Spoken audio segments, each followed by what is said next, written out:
Hello dear students, chapter number 13 time and motion में ये हमारा लास्ट टॉपिक है, that is distance time graph. I hope आप लोग मैथ्स में भी पढ़ चुके हैं कि ग्राफ किस तरह से प्लॉट किया जाता है और किस तरह से बनाया जाता है, right. Now the motion of an object जब मोशन में होता है, मूवमेंट में होता है, when it changes its place with respect to the time and with respect to the surrounding, तो उसको हम रिप्रेजेंट कर सकते हैं डिस्टेंस टाइम ग्राफ के through. Okay, the graphical representation makes the interpretation of motion. Interpretation of motion का मतलब है कि कोई भी ऑब्जेक्ट किस तरह के मोशन में है, whether it is in uniform motion और नॉन यूनिफॉर्म मोशन, वो बहुत अच्छे से पता चल जाता है। या वो किस समय स्पीड थी ज़्यादा, किस समय स्पीड कम थी, ये सारा यहाँ से इस ग्राफ के थ्रू ज़्यादा ईजियर और ज़्यादा इंटरेस्टिंग तरीके से पता चलता है।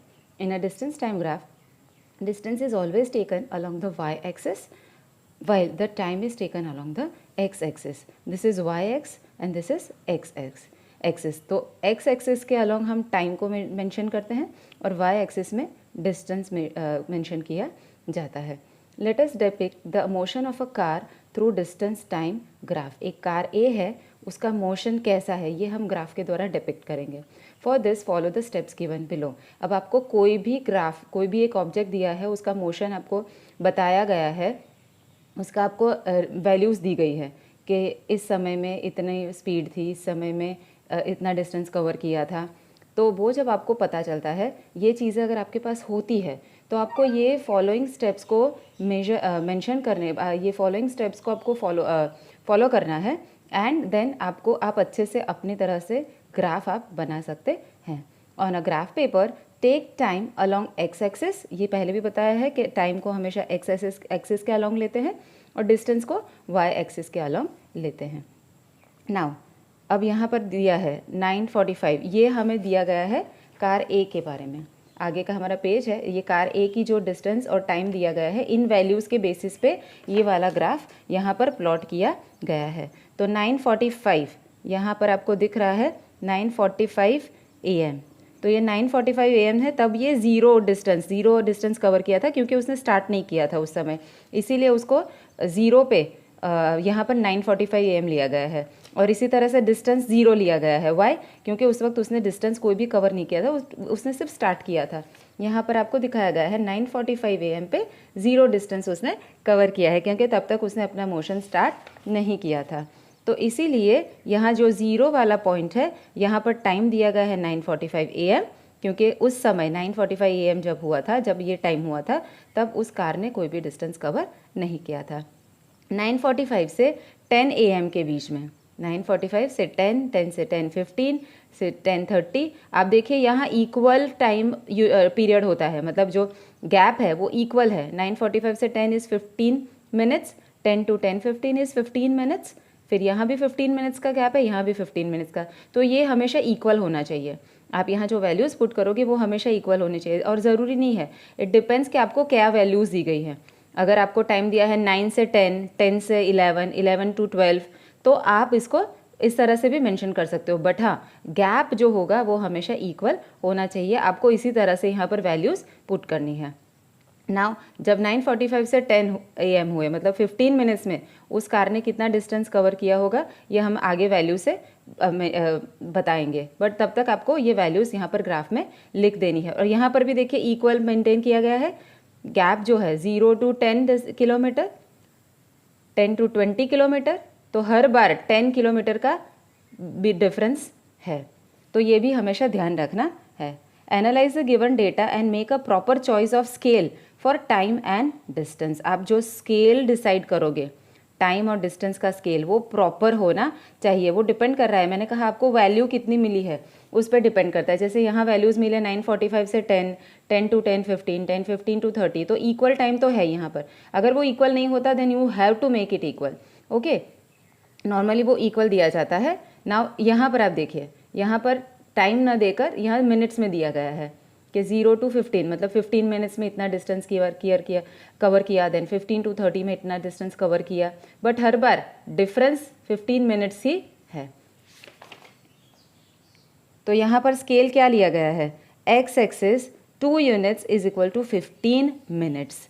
2 यूनिट्स, आप सबको आई होप आप लोगों को आइडिया है ग्राफ में 1 यूनिट क्या होता है, ये है 1 यूनिट और ये है 2 यूनिट्स। तो ये 2 यूनिट्स जो है उसमें उन्होंने 15 मिनट्स का गैप दिया है, फिर से यहाँ 1 यूनिट और 2 यूनिट, तो 15 मिनट का गैप हो गया। और सेम टाइम के लिए भी क्या, डिस्टेंस के लिए भी क्या है, ये 1 यूनिट और ये दूसरा यूनिट, और फिर उन्होंने 10 किलोमीटर्स का डिफरेंस यहाँ पर मेंशन किया है हर बार, एवरी टाइम 2 यूनिट्स। आप ऐसा नहीं करते हो, सब कर सकते हो, सपोज यहाँ 10 से 20 में ये 2 यूनिट है और आप फिर 20 to 30 यहाँ नहीं लिख सकते हो क्योंकि ये सिर्फ एक ही यूनिट हुआ, हर बार आपको इक्वल यूनिट स्केल पे लेने हैं। Okay, plot the points on the graph where the vertical and the horizontal levels meet as shown below, that I am telling you how it is done. Suppose 9:45 पे हमने आगे ही देख लिया कि वो 0 डिस्टेंस पे था, उसने स्टार्ट नहीं किया था, फिर 10 AM तक मतलब 15 मिनट्स में उसने जो डिस्टेंस कवर किया था उसकी रीडिंग एक बार फिर आपको दिखा देती हूँ मैं। 10 AM पे उसने 10 किलोमीटर डिस्टेंस कवर किया है। तो यहाँ पर हमारा क्या है, यहाँ पर आप देखिए 10 AM कहाँ पर है, इस वाले पे है, ठीक है, और 10 किलोमीटर कहाँ पर है, यहाँ पर है। तो हमें ये वर्टिकल और हॉरिजॉन्टल जहाँ मीट करेगा वहाँ पर हमें पॉइंट उसका बनाना है। Is that clear? नाउ अब आएगा 10 से 10:15 AM, तो 10:15 ये वाला है, ठीक है, और उसके बाद उसने कितना डिस्टेंस कवर किया है, लेट अस सी हियर, वहाँ पर उसने कितना डिस्टेंस किया है 10 to 20, तो 20 किलोमीटर्स तक वो पहुँच चुका है। तो 20 किलोमीटर्स यहाँ डिस्टेंस वाले वहाँ पर एक्सिस में 20 किलोमीटर्स कहाँ है, यहाँ है।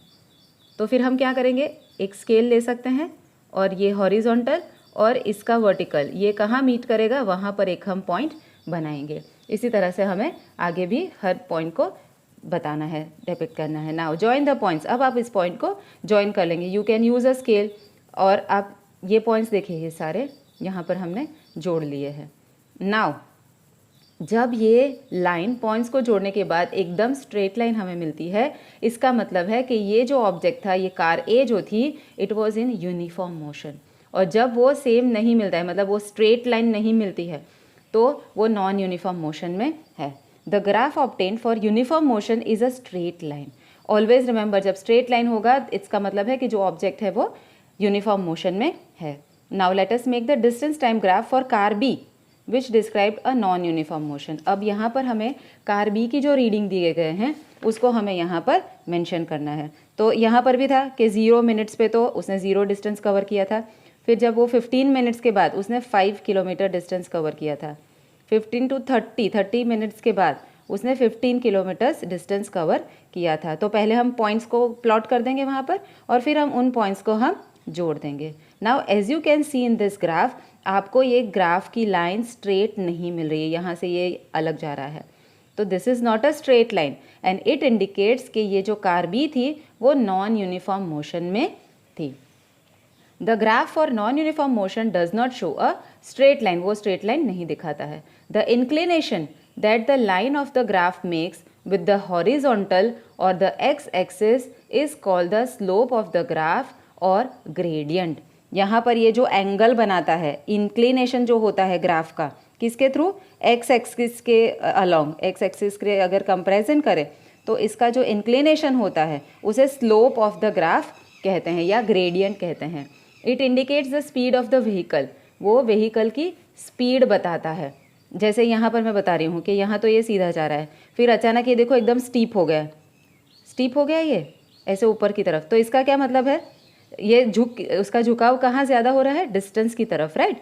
तो ये क्या दिखा रहा है कि इस समय पे 15 से 30 मिनट का जो टाइम था, इसके दौरान इसकी स्पीड सबसे ज़्यादा थी, फिर धीरे धीरे वो कम होती गई। द स्टीपर द स्लोप, ये स्लोप जितना स्टीप होगा, जैसे यहाँ पर आपको दिखाया ये स्लोप एकदम स्टीप है, ठीक है, खड़ा स्लोप है, खड़ा, तो दैट इज वो बताता है कि इसकी स्पीड ज़्यादा होती है। The distance time graphs easily interpret whether the given object is having uniform और non uniform motion. They also tell the distance covered by an object in a given interval of time, कितने time interval में उसने कितना distance cover किया है। जैसे यहाँ 9:45 से 10, तो 15 मिनट्स में उसने कितना डिस्टेंस कवर किया है, 10 किलोमीटर। तो ये भी दिखाता है और साथ साथ में वो ऑब्जेक्ट है वो यूनिफॉर्म मोशन में है या नॉन यूनिफॉर्म मोशन में है वो भी दिखाता है। The distance time graphs of 2 और more objects can be plotted in the same graph to compare the speed. यहाँ पर जैसे यहाँ हमने अलग अलग ग्राफ बनाए हैं, इसको हम सेम ग्राफ में भी दोनों की स्पीड अलग अलग दिखा सकते हैं। फिर हम उसमें मेंशन करेंगे कि ये कार बी है और फिर उसके बाद जब हम कार ए के लिए बनाएंगे उसको लिखेंगे कार ए का। तो हम आसानी से कंपेयर कर सकते हैं कि कौन सा ऑब्जेक्ट यूनिफॉर्म मोशन में है नहीं है, कौन से समय पे सबसे ज़्यादा स्पीड थी, ये हमें पता चल सकता है। They will also tell whether any of the objects will meet the other object at the same point और नॉट। वो हमें ये भी दिखाएंगे कि जो ऑब्जेक्ट है वो सेम पॉइंट पे कभी मिलेंगे या नहीं मिलेंगे। Distance time graphs can also be made in the form of pie charts and bar graphs. The bar graphs representing the motion of car A and car B are shown here. यहाँ पर bar graph में भी इसको दिखाया गया है।